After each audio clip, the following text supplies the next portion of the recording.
3 people died in a sweat lodge in Sedona, Arizona. The man who ran it charged them thousands of dollars for the privilege.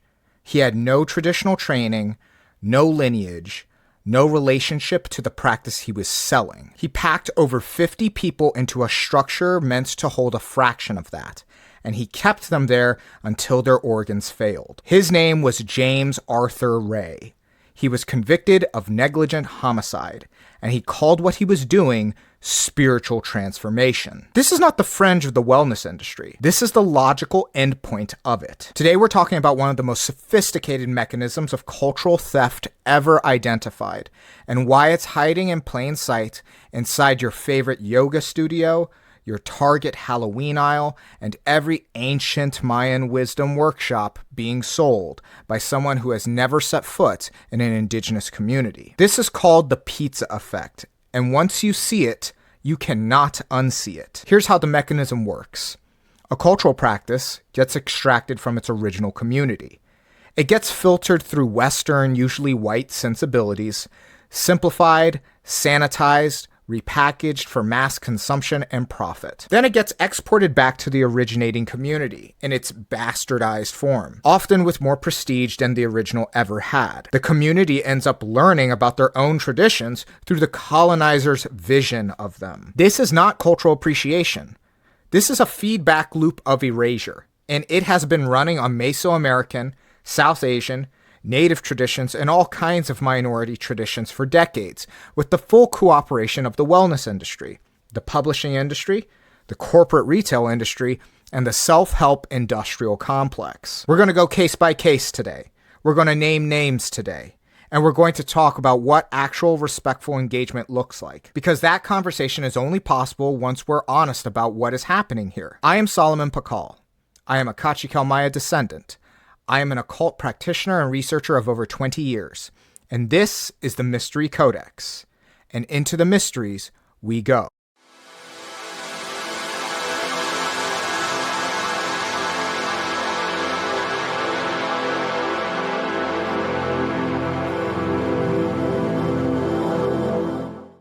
Let's start with the name because it matters. In 1970, an anthropologist named Agehananda Bharati coined the term pizza effect to describe something he was watching happen to Indian spiritual traditions in real time. He chose pizza deliberately because the story of pizza is the story of the mechanism in a miniature low-stakes format. In Naples, working-class simple flatbread minimal toppings fueled people doing hard physical labor. Italian immigrants living in Connecticut developed kind of the first food trucks that centered around this simple idea. To keep construction workers fed and then get them back on the clock, pizza was a good template to go off of for food truck food. America being America took something humble and made it excessive, loaded it up, branded it, turned it into an industry, and after World War II, when American tourists flooded into Italy, expecting the pizza that they knew from home, Italian chefs obliged. The Americanized version came back to Italy. It gained prestige alongside the original. The pizza story, you even had Italian restaurants that had been there for generations claim that they were the first pizza shops to have this kind of American loaded version of it, and claiming it was almost maybe not an ancient, but a much older tradition than it actually was, simply for the act of sensationalism to bring dollars in. The pizza story is relatively harmless. Nobody's culture was destroyed by the Americanization of flatbread. But now, run that same mechanism on a healing sacred ceremony, a calendar system that encodes centuries of astronomical observation on a tradition that families have used for generations to stay in relationship with their dead. Now the pizza effect isn't a quirky anthropological observation. It can become a weapon of erasure. Now, my first example here, I will make a dedicated piece to, but I have to address it because it is a quintessential example of the pizza effect upon the Maya people, which I come from. 2012. Because this is the case study that should have ended the conversation, and instead it made people millionaires. The Maya long count calendar marked December 21st, 2012 as the completion of a 5,125-year cycle. That is entirely what the calendar said about the date. There are some esoteric interpretations and kind of later prophecies, and if we look at the calendar prior, we see some fulfillment of things, but this idea of a great apocalypse, never a thing. It was the end of one great cycle and the beginning of another, which, look at the old prophecy, look at the last shift that had happened that would be equal to 2012, we do see that. To Maya communities, this was a cause for ceremony, celebration, and reflection, the way you may mark a new year, kind of, but on a civilization scale. And that's basically it, and that is basically the whole story. There are nuances to it, but none of these 2012 authors got any of the nuance. So the discussion should have ended there. But a cottage industry of self-appointed Maya calendar experts, such as Jose Arguelles, John Major Jenkins, and dozens of others, who had largely never lived or worked alongside actual Maya communities, saw something else entirely. They saw a market, and they built a market. Books, seminars, workshops, retreats, documentary films, and survival bunkers. The 2012 phenomena generated over 1,500 books. It spawned cults.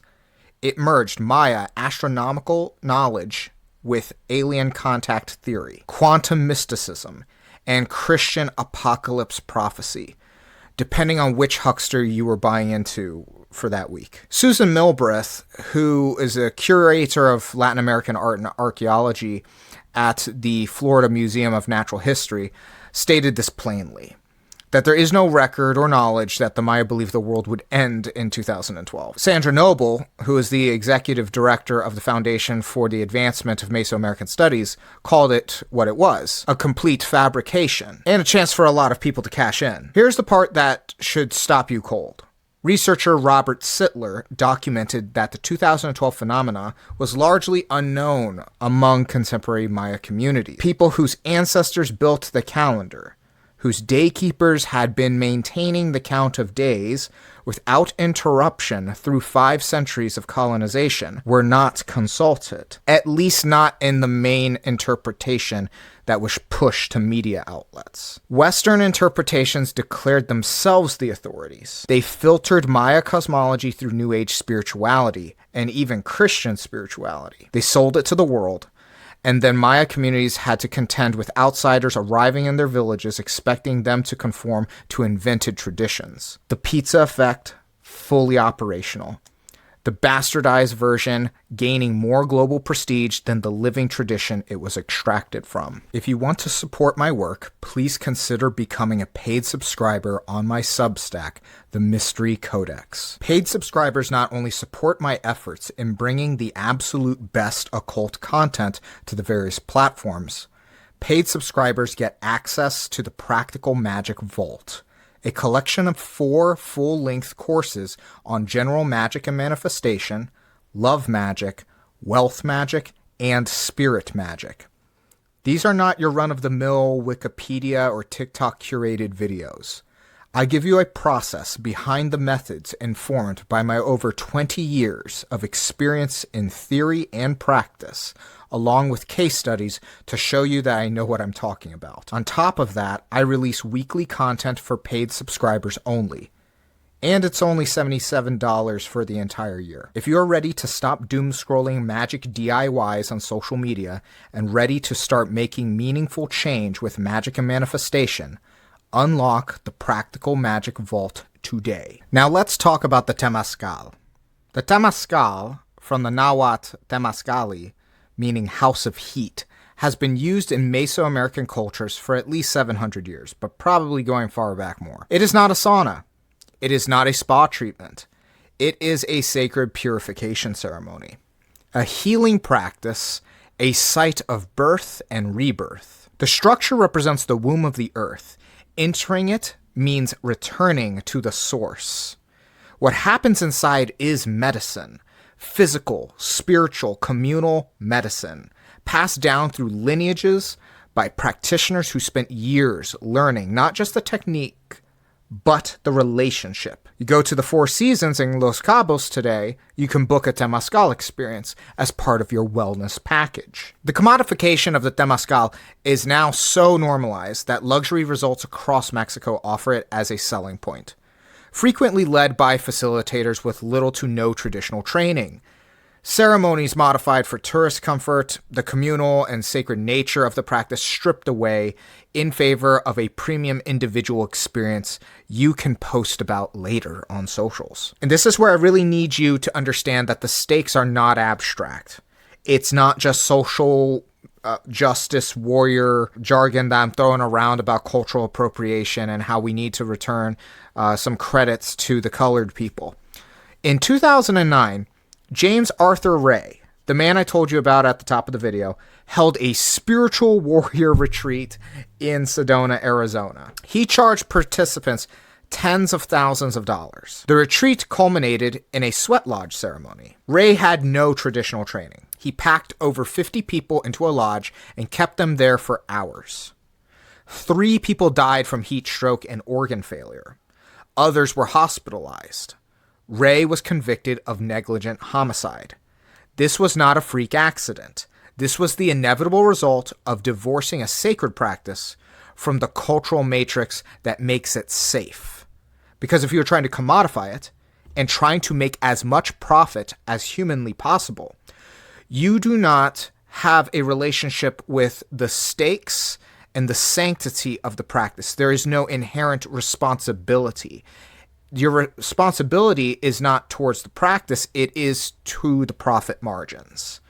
And if your responsibility is to the profit margins, you will do whatever it takes in order to cross that finish line, to get that duty done. Just like for the sacred practitioner, if your relationship is with the practice, it is your duty and your motivation, at no matter what cost, to do it right by the practice itself. Sweat lodge and Temazcal practice requires knowledge that is transmitted through relationship and lineage. This is not because indigenous practitioners are being territorial, but because that knowledge is what keeps people alive. You strip it out for a product offering, and you are left with a dangerous performance. James Arthur Ray killed 3 people, and the wellness industry kept selling sweat lodge experiences. The pizza effect doesn't just appropriate. It kills, and then it continues for the dollar. Bear with me on this next one. Dia de los Muertos. This tradition has been celebrated in Mexican communities for centuries, and versions of it throughout Central America. Like in Belize, they call it finados. And there is an ancient Maya version called Hinal Pishan, but nuances aside. But Dia de los Muertos, because of the age of colonization, is a hybrid practice, merging pre-Columbian indigenous relationships with the dead with Catholic All Saints and All Souls observances. Families build ofrendas in their homes, which are altars, more or less. They visit cemeteries, they prepare the favorite foods of the deceased, they sit with their dead.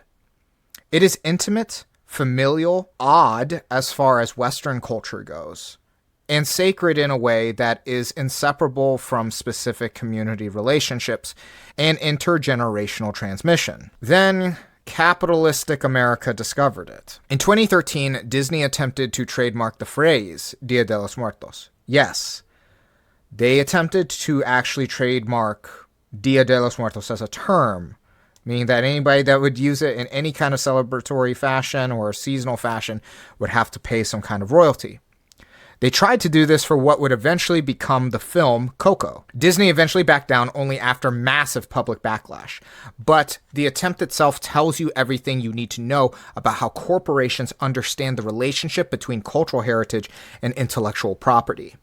The answer is, they don't. Corporations and spiritual entrepreneurs see an unprotected asset and then they move to own it. Target, Walmart, Party City, Nike, Vans. The Halloween aisle is flooded with Dia de los Muertos merchandise every fall. Sugar skull decorations, costumes, shoes, accessories. Walgreens selling calavera figurines categorized under the Halloween decor. Barbie releases a special edition Dia de los Muertos dolls starting, I believe it was circa 2019. The sacred calavera, imagery that carries the weight of ancestral relationship, mortality, and love across generations, has been reduced to spooky season aesthetics. shelved between the plastic skeletons and the fake cobwebs. Here's where the pizza effect closes the loop. The commercialized Dia de los Muertos imagery has traveled back into Mexico.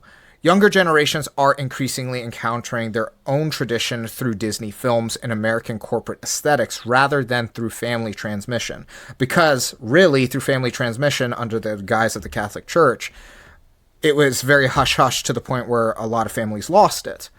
So only after corporate America deems it to be okay can we actually celebrate our traditions. Once we get the white man's stamp of approval, it's okay. The marketed version is becoming the referencing point. The authentic is being made to seem secondary, quaint, less legible, less prestigious than the version that was extracted, processed, and sold back at scale.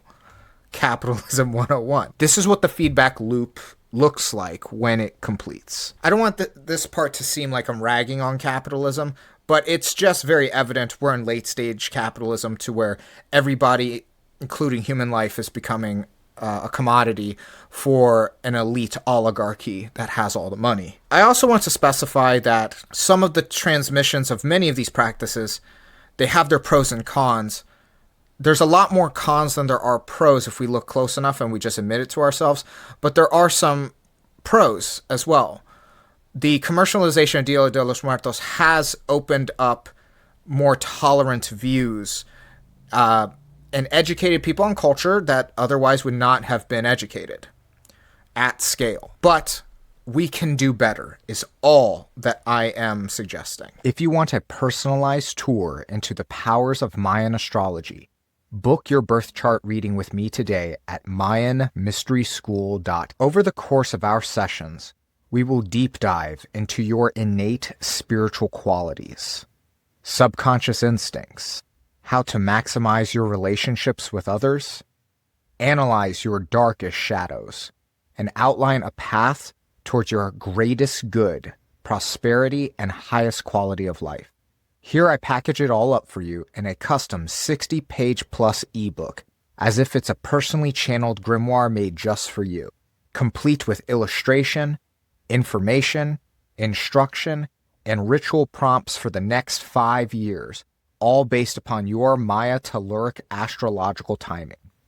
This is unlike any other manifestation, magic, esoteric, or occult coaching program or course program out there. The depth, rarity of Mayan ancestral practice expertise, and actionable results makes your Mayan destiny divination a one-of-a-kind experience. Due to the immersion involved, I can only take a few clients on at a time. I look forward to working together. Yoga. Let's do yoga next. In its original context, yoga was a comprehensive philosophical and spiritual system. The physical postures, known as the asanas, were one component of a path toward liberation, embedded in Hindu and Buddhist theological frameworks that gave them meaning and purpose. When British colonialism created the conditions for Indian spiritual traditions to travel west, yoga went through a transformation. The physical was emphasized, the theological was discarded, the practice was secularized, then commercialized into branded styles, fitness products, and wellness offerings. This is not unlike the same transformation that Stoicism went through, i.e. Ryan Holiday, a secularized version of what would be known as a pagan practice. It is easier for Christian audiences to choke down and fork over their wallets. This westernized version became a global industry worth tens of billions of dollars annually. Then it returned to India, which is the move that Bharati was watching when he named the pizza effect. It gained renewed prestige among urban Indian middle classes as modern and scientific, more legitimate in some circles than the traditional practice that it was extracted from. The violence here runs into two directions simultaneously, though. In the West, you have practitioners, many of them Christian, many of them openly hostile to Hindu theology, appropriating the physical technique while erasing its spiritual roots. When the theological framework becomes inconvenient, they either Christianize it, marketing it as holy yoga or Christian yoga, that removes all Hindu elements, or they condemn it all as demonic. They want the body benefits without the belief system that is rooted within the bodily practice, the technique without the tradition. And they have built a multi-billion-dollar industry on that extraction. In India, the feedback loop creates a scenario where practitioners approach their own tradition through a Western interpretive lens, valuing what the colonizer valued, measuring authenticity against the commercialized version that left and came back with more money attached to it. This same pattern runs through Buddhist mindfulness, meditation extracted from the Eightfold Path, stripped of its ethical and spiritual context, secularized as stress reduction, then sold to corporations as a productivity and wellness tool. Tech companies in particular love mindfulness, precisely because of what was offered from it.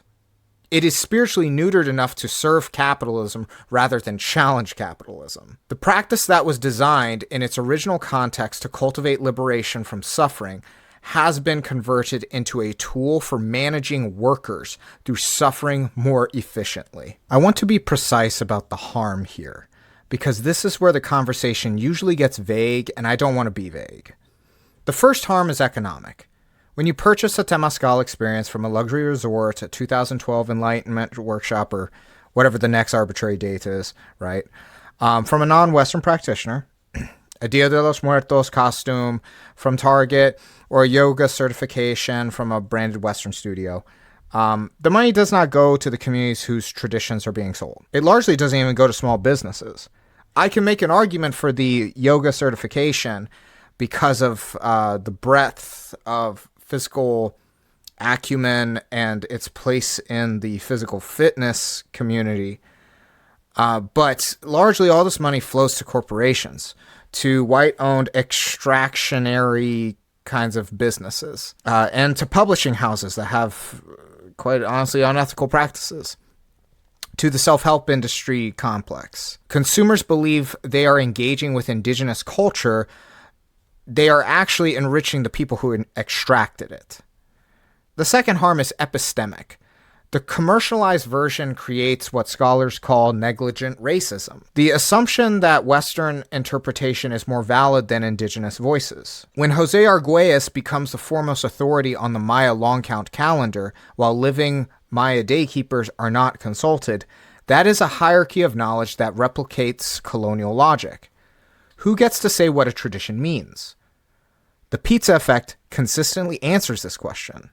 The answer is the people with the marketing budget. The third harm is to the traditions themselves. Commercialized versions overshadow authentic practices. Communities face pressure to conform to outside expectations of what their tradition should look like. Expectations formed by the bastardized version. The sacred becomes aesthetic. The communal becomes individual. The complex becomes simple enough to sell in a weekend workshop. And practices that survived 5 centuries of violent colonial suppression get undermined by the subtlety of the colonizer's marketplace. I understand, as an educator, that there are many honest people that have been wrapped up in culturally appropriating practices, and they may not know that they are actually culturally appropriating.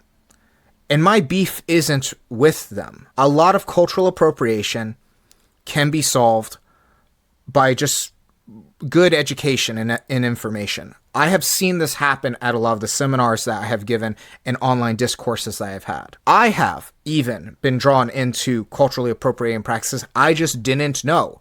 And I have done this in professional settings outside of the spiritual kind of aspects of things. I used to have a job that had to use cross-cultural competency in order to get missions done. So I was very culturally aware, and even to a very culturally aware person, a lot of this will slip between the cracks.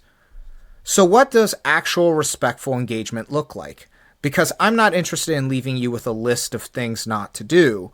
That's not the work. The work starts with a set of questions you have to be willing to answer honestly. Who profits? Follow the money. If your dollars are flowing to white-owned businesses rather than indigenous communities, You are not supporting the tradition. You are extracting from it, even if unknowingly. Who teaches? Is this person operating from a legitimate lineage, or can they, because lineages can get funky as well, so I'm not saying lineage over everything. But when they are asked about their experiences or like their qualifications, a qualification doesn't have to be some kind of certificate. It doesn't have to be some kind of lineage. But they have to provide some kind of retort and thesis statement of like what makes them, suitable to teach this. And it can't just be like, well, I feel it. It has to be beyond that, because too many appropriators have used this I feel called to, and I haven't put it into practice. I've just had ambiguous experiences and therefore pay me 4 figures. Do they have actual training in the tradition? Some kind of transmission through relationship, whether it be with long-term studies? Do they have a body of work like a blog or a YouTube channel that shows, that demonstrates that they know what they're talking about? Have they worked with elders? Have they worked with communities? Or did they get a weekend certification and a certificate to hang up on their studio wall? What is being taught? Does the practice maintain its cultural context, its theological framework, its communal dimensions, its ethical requirements, or has it been stripped down to the marketable technique? Whose voice is centered? When Indigenous practitioners speak about their own traditions, are they treated as the authority? Or are Western interpreters positioned as more credible, more accessible, more legitimate? These aren't rhetorical questions. They are the actual due diligence required for respectful engagement with any tradition that is not yours. And let's be honest, some practices, they're just not meant for you. They're not meant for outsiders. And I'm not speaking like that simply as an Indigenous American person speaking at people. I know this. I've trained with closed traditions before where I'm not of that ethnicity, or there's a certain closed element to that. And there's certain closed elements even of Mayan practice that I'm not privy to, and I will never be privy to. And that is fine. It's not for me to teach. That is a real boundary that some real communities maintain, and respecting that is not a loss. There's enough spiritual richness in your own cultural heritage to sustain a lifetime of practice, and the same for me, whereas there's some Maya practices that I will never have the authority to speak on, or most certainly not to teach, and that is completely fine. Where me, my studies, my family, there is a slew of information to make, a bunch of books if I wanted to write them. The hunger that drives people towards Indigenous tradition is often a hunger that could be met without extraction, if people were willing to do that work instead of shopping for someone else's answers. I want to be honest about something before I close this out. I critique these dynamics from inside of them. I use Amazon, I have a Substack, I have a YouTube channel. I operate within capitalist infrastructure while critiquing what that infrastructure does to Indigenous knowledge. I am not standing outside the system making a clean critique. None of us are. None of us that have the capabilities to do this on the interwebs, we all have to kind of pay Caesar the tax, if you know what I'm saying. In purity politics, the posture that you can step fully outside complicity while still getting your voice heard, especially, it's its own kind of evasion. It lets people feel righteous without doing the actual work of accountability and repair. What I'm asking for is not purity. I'm asking for precision. Know what you're doing, know whose traditions you're engaging with, know where your money goes, know who you're centering, make decisions from that knowledge rather than from the comfortable feeling that appreciation and theft are always distinguishable. The pizza effect has been running for decades on some of the most sophisticated knowledge systems ever developed by human beings.